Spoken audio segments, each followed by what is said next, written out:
خاموشی ایک ایسی طاقت ہے جو بظاہر نظر نہیں آتی مگر اس کا اثر گہرا ہوتا ہے۔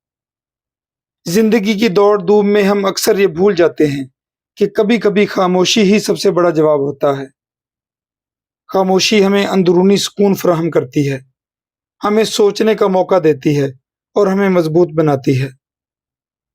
لیکن ہمیں یہ بھی سمجھنا چاہیے کہ خاموش رہنا کب ضروری ہے۔ مثلاً کسی بحث یا جھگڑے میں جہاں غصے سے کچھ حاصل نہیں ہوتا، وہاں خاموشی کو اپنانا ایک دانشمندانہ فیصلہ ہوتا ہے۔ کبھی کبھی خاموشی دوسروں کو سننے کا نام ہوتا ہے۔ جب ہم خاموش ہوتے ہیں تو ہم بہتر طور پر سمجھ سکتے ہیں کہ دوسرا کیا کہہ رہا ہے۔ یہ خاموشی تعلقات میں مضبوطی لاتی ہے۔ عبادت یا مراقبے کے دوران خاموشی ایک روحانی تجربہ بن جاتی ہے۔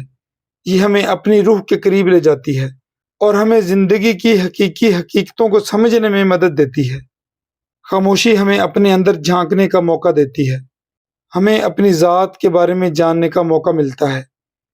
اس لمحے میں ہم اپنی طاقتوں اور کمزوریوں کو پہچان سکتے ہیں۔ کبھی کبھی خاموشی زندگی کی سب سے بڑی عیاشی ہوتی ہے۔ یہ ہمیں وہ سکون فراہم کرتی ہے جو شور شرابے میں ممکن نہیں ہوتا۔ لہذا خاموشی کو اپنائیں۔ یہ وہ طاقت ہے جو ہمیں زندگی کے شور و غل میں سکون فراہم کرتی ہے۔ اور یاد رکھیں، کبھی کبھی خاموش رہنا ہی بہترین جواب ہوتا ہے۔ خاموشی کی طاقت ایک ایسا موضوع ہے جو ہماری زندگی کے مختلف پہلوؤں میں گہری اہمیت رکھتا ہے۔ خاموشی نہ صرف ایک فطری ضرورت ہے بلکہ ایک طاقتور ہتھیار بھی۔ جسے ہم صحیح طریقے سے استعمال کریں تو ہماری زندگی میں سکون، سمجھداری اور خود آگاہی بڑھ سکتی ہے۔ دوستو، خاموشی ہمیں اندرونی سکون فراہم کرتی ہے۔ جب ہم خاموش ہوتے ہیں تو ہمارا ذہن بہتر طور پر توجہ مرکوز کر سکتا ہے۔ مراقبہ کے دوران خاموشی کا استعمال ہماری روح کو تقویت دیتا ہے اور ہمیں اپنے اندر جھانکنے کا موقع دیتا ہے۔ اس دوران ہم اپنی روحانی طاقتوں کو بہتر طور پر سمجھ سکتے ہیں اور زندگی کی گہری حقیقتوں کو جان سکتے ہیں۔ خاموشی کا ایک اور پہلو تعلقات میں بہتری لانا ہے۔ جب ہم کسی کی بات سنتے ہیں اور خاموش رہتے ہیں تو یہ سننے والے کو احساس دیتا ہے کہ ہم ان کی باتوں کو اہمیت دیتے ہیں۔ یہ رویہ تعلقات میں اعتماد اور احترام پیدا کرتا ہے۔ مثلاً جب کوئی دوست یا رشتہ دار اپنا دل کھول رہا ہو تو اس وقت خاموشی اختیار کرنا اور غور سے سننا ایک بہترین رویہ ہوتا ہے۔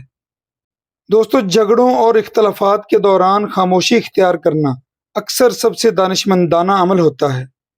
جب ہم غصے میں ہوتے ہیں تو ہمارا ہر لفظ جذباتی ہوتا ہے اور یہ ممکن ہے کہ ہم کچھ ایسا کہہ دیں جو بعد میں پچھتاوا لائے۔ اس وقت خاموش رہنا بہتر ہے کیونکہ یہ ہمیں موقع دیتا ہے کہ ہم صورتحال کو بہتر طور پر سمجھ سکیں اور جلد بازی میں کوئی غلط فیصلہ نہ کریں۔ خاموشی ہمیں خود آگاہی حاصل کرنے میں مدد دیتی ہے۔ جب ہم اکیلے اور خاموش ہوتے ہیں تو ہمیں اپنی ذات کے بارے میں سوچنے کا موقع ملتا ہے۔ ہم اپنی کمزوریوں اور طاقتوں کو بہتر طور پر جان سکتے ہیں اور خود کو مزید بہتر بنانے کی کوشش کر سکتے ہیں۔ اور دوستو، ایک اہم بات، خاموشی تخلیقی صلاحیتوں کو بڑھانے میں بھی مددگار ہوتی ہے۔ جب ہمارا ذہن پرسکون ہوتا ہے اور شور سے آزاد ہوتا ہے تو ہم بہتر طور پر سوچ سکتے ہیں اور نئے خیالات اور تصورات پیدا کر سکتے ہیں۔ اس وقت ہمارے اندر کی تخلیقی قوتیں جاگ جاتی ہیں اور ہم نئے منصوبے بنا سکتے ہیں۔ اور اگر دیکھا جائے تو ہماری سماجی زندگی میں بھی اس کے بہت سے اثرات ہیں۔ سماجی زندگی میں بھی خاموشی ایک اہم کردار ادا کرتی ہے۔ بعض اوقات ہم کسی محفل میں خاموش رہ کر زیادہ بہتر تاثر دے سکتے ہیں۔ دوستو، آخر میں آپ سے یہی گزارش ہے کہ خاموشی کی طاقت کو سمجھیں، اسے اپنائیں اور اپنی زندگی کو بہتر بنائیں۔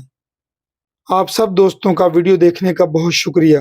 اگر آپ کو یہ ویڈیو پسند آئی ہو تو اسے لائک کریں، شیئر کریں اور ہمارے چینل کو سبسکرائب کریں تاکہ آپ کو ایسی ہی مزید ویڈیوز ملتی رہیں۔